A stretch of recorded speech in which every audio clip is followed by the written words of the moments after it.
Warren Buffett siempre ha dicho, Three wonderful businesses is more than it's more than you need in this life to do very well. If you look at how the fortunes were built in this country, they weren't built out of a portfolio of 50 companies. They were built by someone who identified with a wonderful business. así que hoy vamos a ver cómo escoger empresas excepcionales para construir tu propia fortuna. Antes de ir con la selección de empresas, la mentalidad y el portfolio management, quiero que nos fijemos en la filosofía de inversión. Y es que hay dos frases que tenemos que tener muy claras. La primera de ellas es price is what you pay, value is what you get, que nos recuerda siempre fijarnos en el valor intrínseco, porque por muy buena que sea la empresa, si no nos proporciona el valor suficiente, no vas a conseguir el retorno que estamos esperando. Y la segunda es buy once, cry once, para recordarnos que no tenemos que ser tacaños, que si la empresa es buena y el valor que nos está proporcionando como accionistas es bueno, es el que nosotros estamos deseando, deberíamos comprar. Vamos ahora con la selección de estas empresas impresoras de billetes, estas máquinas generadoras de cash. La primera característica que estamos buscando es que sean o operen en un monopolio, como mucho como Coca-Cola y Pepsi, que sean las dos principales. ¿Por qué? Porque esto nos asegura que hayan barreras de entrada. El segundo es el poder de fijación de precios. En especial, hay que fijarse que el beneficio bruto esté creciendo más que la inflación. Seguidamente, queremos crecimiento orgánico. No queremos una empresa que solamente dependa de adquisiciones para poder crecer. La cuarta característica que estamos buscando es que tenga su propia infraestructura. ¿A qué me refiero con esto? Mientras que Apple y Microsoft tienen dispositivos, tienen software, una empresa como Meta solamente tiene software. Con lo cual, esta falta de hardware, de dispositivos, incluso de infraestructura, si estamos hablando de Amazon, provoca una falta de resiliencia cuando entran nuevos competidores. Otro elemento muy importante es que la empresa sea un spawner. Chris, ¿qué es un spawner? Monish Pabrai es el creador de este término, así que vamos a escuchar su definición. The spawners are companies that continuously spawn related and unrelated businesses. Very few companies have the DNA to be great spawners. And we'll drill down a little bit on the different kinds of spawners. And basically, these are companies that have a deep conviction of, and really it's part of the DNA to keep adding and incubating new businesses that have the potential to be massive growth engines. They expect many of these things to fail, and they take failure in their stride. And a good example is the Bezos quote. It says staying in day one requires you to experiment patiently, accept failures, plant seeds, protect saplings, and double down when you see customer delight. And Amazon is one of the great spawner companies that we have.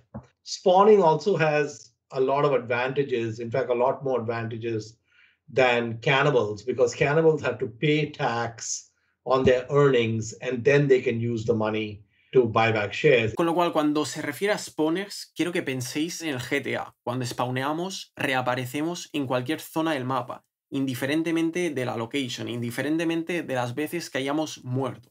Pues queremos una empresa que sea capaz de sacar infinidades de empresas y proyectos buenos. Alphabet, Tencent, Amazon.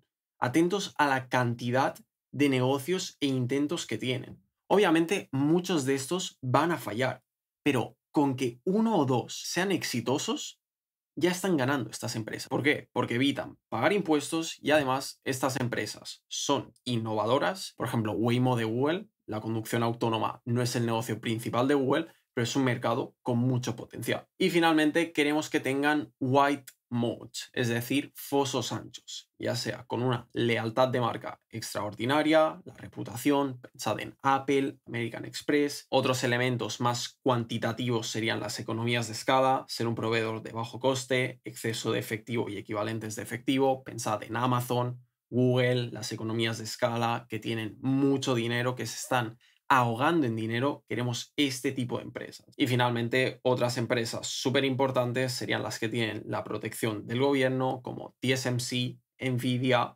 Network Effect, es decir, que sean capaces de crear este ecosistema, pensemos en Apple, y dificultad de sustitución. Una vez te acostumbras a ella, o si es el único proveedor, como por ejemplo ASML, tendríamos una dificultad en ser sustituido. Vamos a ver un par de ejemplos de estas máquinas impresoras de dinero. En el primer caso tenemos Amazon, que desde el 2003 hasta el último año, el 2024, ha presentado un crecimiento espectacular.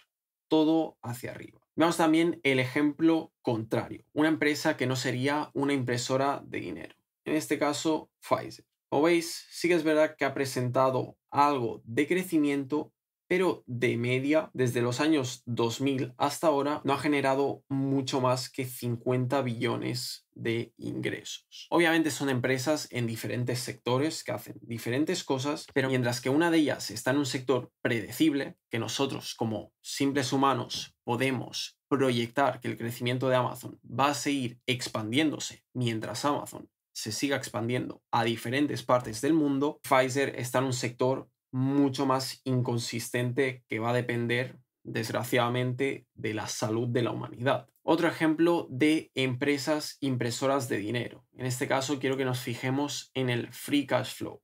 Tanto Alphabet como Tesla son empresas tecnológicas que necesitan mucho dinero para reinvertirlo en el negocio para seguir creciendo. Pero mientras que una de ellas tiene un largo historial del crecimiento del free cash flow, del flujo de caja libre, que es básicamente el dinero que hace incrementar el valor de la empresa o que va destinado a los accionistas, la otra tiene un free cash flow muy inconsistente, con años en los que básicamente están cero, años negativos y años positivos. Estimar el valor intrínseco de este tipo de empresa impredecible va a ser mucho más complicado que al de una que lleva años demostrando que puede recompensar a los accionistas. ¿Cuál es una de las formas de recompensar a los accionistas? Mediante dividendos. Mientras que Microsoft es una empresa que lleva más de 20 años incrementando el dividendo sin parar, hay empresas que nos intentan hacer trampa. ¿Por qué? Porque al inicio nos dicen, sí, mira, vamos a pagarte 5 euros por acción de dividendo. Pero, ¿qué pasa?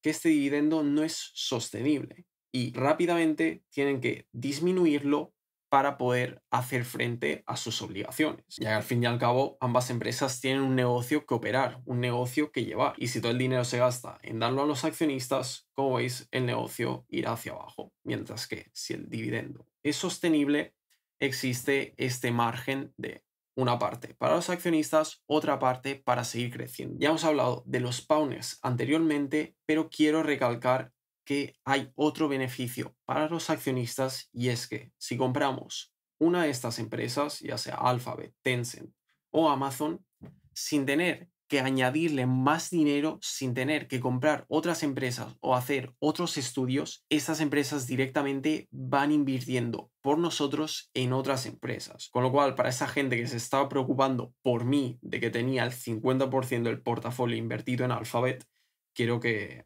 no se preocupen. Alphabet tiene su negocio principal, que es Google, pero como veis, tiene muchos otros negocios y no me hace falta comprar 20 empresas diferentes. Con comprar una ya estamos suficientemente diversificados. Diversification is a protection against ignorance. I mean, if you want to make sure that nothing bad happens to you relative to the market, you own everything. There's nothing wrong with that. I mean, that is a perfectly sound approach for somebody who does not feel they know how to analyze businesses. Como dice Warren Buffett, tanta diversificación es una protección contra la ignorancia. Y añadir más empresas al portafolio solamente nos va a dar retornos promedios. Lo mismo que comprar el índice SP500. No, nosotros estamos aquí porque sabemos que lo podemos hacer mucho mejor. En cuanto a la mentalidad, como hemos dicho antes, 3 empresas estupendas son más que suficientes para crear una fortuna. Seguidamente, es importante ser pacientes, no saltar rápidamente a cualquier acción. ¿Por qué? Porque las oportunidades siempre se presentan, con o sin sentido. Miremos Meta, que hace poco estaba cerca de $800. Mirad la de oportunidades en menos de 10 años que hemos tenido de comprar esta acción. En el 2014 presenta esta mini corrección 2018, una corrección, dos correcciones. 2022 parecía el final de Meta. Nadie quería esta empresa. Podíamos comprarla al mismo precio que en el 2014. Nvidia, más de lo mismo. Una empresa que hace poco estaba cerca de $150 por acción. En 10 años, mirad cuántas oportunidades han habido de comprar Nvidia a un precio 10 veces más barato que cualquiera de los productos que vende Nvidia. 2018, nuevamente, corrección. 2022, igual que Meta.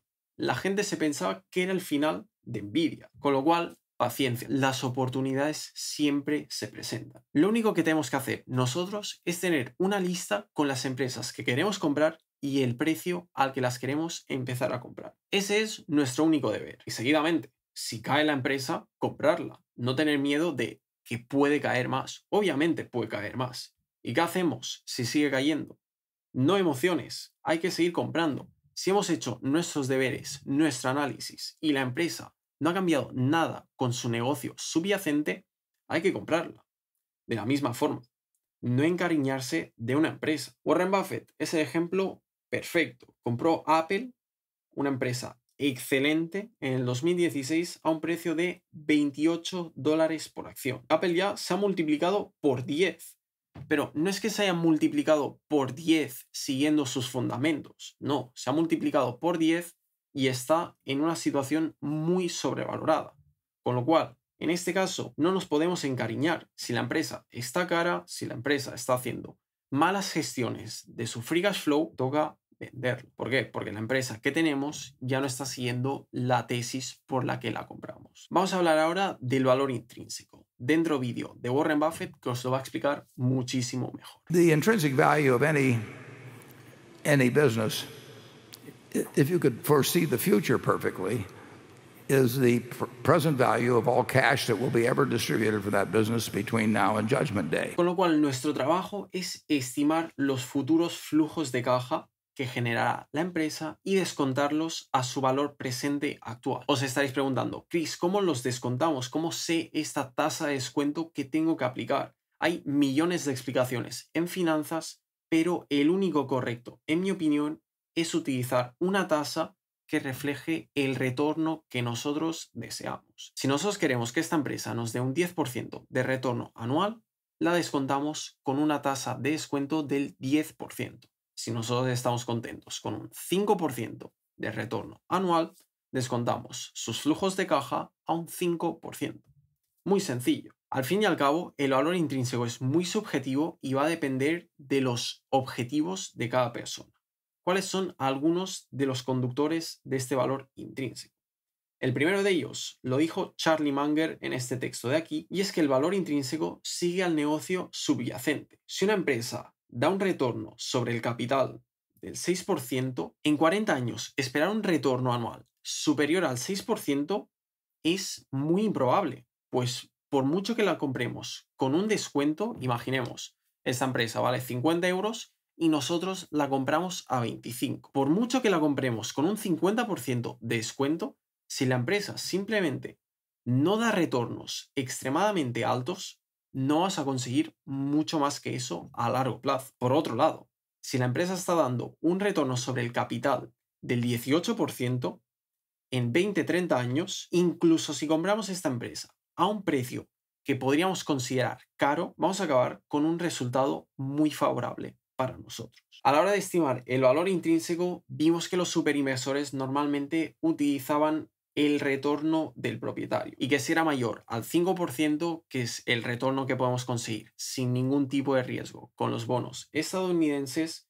se considera que tenemos un margen de seguridad. Otro elemento que nos puede dar este margen de seguridad e incrementar el valor intrínseco es un negocio que sea spawner, es decir, que genere muchos otros negocios. ¿Por qué? Porque significa que vamos a tener más oportunidades de acertar. Por último, hablemos del portfolio management. Tal y como nos ha dicho Warren Buffett, es mucho más probable tener un buen retorno con una cartera concentrada en buenas empresas antes que tener 20 empresas, unas buenas y otras malas. ¿Por qué? Porque no existen 30 empresas excepcionales. It's crazy to own 50 stocks or 40 stocks or 30 stocks probably.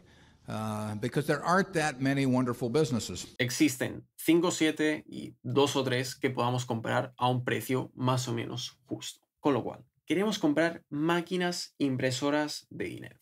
Este es el punto número 1. Si compramos buenas empresas, vamos a conseguir buenos retornos. ¿Cuándo compramos? Siempre y cuando estén por debajo de su valor intrínseco. ¿Cuándo no deberíamos de comprar? No deberíamos de comprar si estamos sacrificando la calidad por una valoración atractiva. Como nos ha explicado Charlie Munger anteriormente, el valor intrínseco incrementa si la empresa es buena. De la misma forma, ¿cuándo deberíamos de vender? Deberíamos de vender cuando la empresa ya no cumple los estándares de calidad, cuando se cometió un error en el análisis o la tesis con la que la compramos en primer lugar ya no es válida a día de hoy. Apple está haciendo recompras de acciones que dan un 3% de rentabilidad y Warren Buffett tiene la opción de conseguir un 5% en bonos sin ningún tipo de riesgo. En este caso, la tesis, que era el retorno del 10% que Apple solía dar, ya no lo da a día de hoy. Con lo cual, ¿qué está haciendo? Warren Buffett está vendiendo Apple porque el análisis que hizo ya no es válido a día de hoy. También debemos de vender cuando el mercado está en tiempos altamente exuberantes. Como hemos visto anteriormente, oportunidades siempre hay y no nos podemos encariñar de la empresa. Si nosotros hemos hecho el análisis de Nvidia y de Meta y hemos conseguido un valor intrínseco de 400, de 100 euros respectivamente, estamos siendo incoherentes al mantener estas acciones a estas valoraciones extremadamente altas. No obstante, es importante no vender cuando la empresa parece estar sobrevalorada si es que demuestra y cumple con las expectativas de crecimiento. Por ejemplo, si la empresa tiene un 30 P/E ratio, de entrada parece extremadamente caro, pero si la empresa ha visto este nuevo proyecto con el que puede duplicar sus ingresos netos, la empresa, después de este proyecto, ya vuelve a un P/E ratio medio